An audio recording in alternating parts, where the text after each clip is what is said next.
Life after corneal transplant. இன்னைக்கு என்ன ஆனாலும் ரூமை கிளீன் பண்ணுங்கிற முடிவில் காலைல ஏஞ்ச கையோட அம்மாவை கண்ணில் பேட்ச் போட்டு விடுங்கன்னு வேலைக்கு போறதுக்கு முன்னாடி பேட்ச் போட வச்சு நம்ம நிக்ஃபீல் நம்ம ரெடி ஆகிட்டேன். டக்குன்னு காலை கடமைகளை முடிச்சுட்டு பரபரப்பாக வேலையை ஸ்டார்ட் பண்ணிட்டேன்.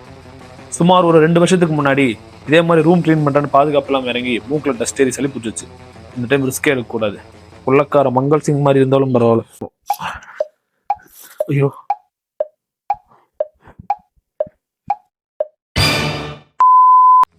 நந்தண்ட லியோ தாஸ்.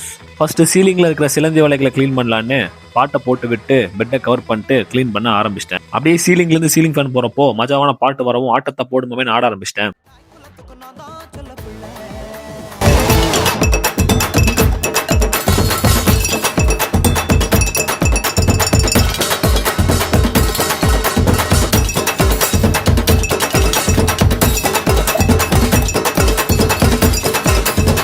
அப்புறம் ஆட்டத்தை முடிச்சுட்டு கடமை கண்ணியம் கட்டுப்பாடுன்னு திருப்பி வேலைக்குள்ள இறங்கிட்டேன். இந்த ஒயிட் டப்பாவை கிளீன் பண்றப்போ பழைய பொருட்கள் சிலது மாட்டுச்சு. நான் காலேஜ் படிக்கும்போது நோட்ஸ் எடுக்க யூஸ் பண்ண டைரி, என் ஸ்கூல் ஐடி கார்டு, அப்புறம் நம்மளாம் ஒரு 7th 8th படிக்கும்போது ஒரு கயிறு ஒன்று வாங்கி பின்னுவோம், ஞாபகம் இருக்கா? இது பேர் என்னன்னு மறந்து போச்சு. அந்த டைம்ல இதுக்கெல்லாம் பெரிய கிரேஸ். இது என்ன பேருன்னு தெரிஞ்சா கமெண்ட்ல போட்டு போங்க.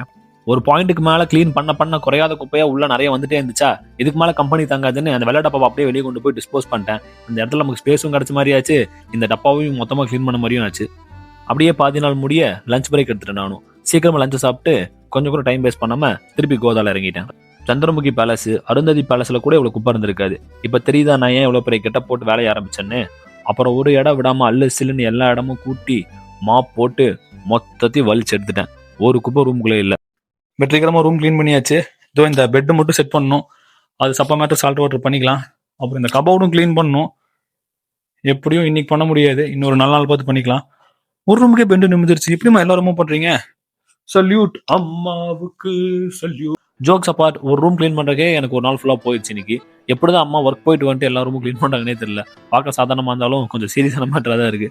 ஆமா, ரூமை கிளீன் பண்ணும்போது சில பொற்காசுகள் கிடைச்சது. அதை எடுத்து பாக்கெட்ல போட்டு சன்செட்டை ஜன்னல் வழியே வேடிக்கை பார்த்துட்டு குளிச்சு முடிச்சுட்டு வந்துட்டேன். அப்புறம் எப்பயும் போல ஐலண்ட் வைப் வச்சு கண்ணை கிளீன் பண்ணி வெட் வைப் வச்சு ஃபேஸையும் கிளீன் பண்ணிட்டு சூடா ஒரு பூஸ்டை போட்டு என் உடன்பேரப்ப மஷ்ரூம் பஃப் பாயிண்ட் சொல்லியிருந்தேன். அதையும் அப்படியே சாப்பிட்டுட்டு மிஸ்டர் பீன் பார்த்துட்டு ஹெச்ஆர்டின்னு சொல்லிட்டு சில வேலைகள் இருந்துச்சு, அதையும் பேரலா பார்த்துட்டு அம்மா நைட்டு கொடுத்த கறிக்குழம்பு தோசையும் ஜம்முன்னு சாப்பிட்டு படுத்து தூங்கிட்டேன். பட்டா பாய்.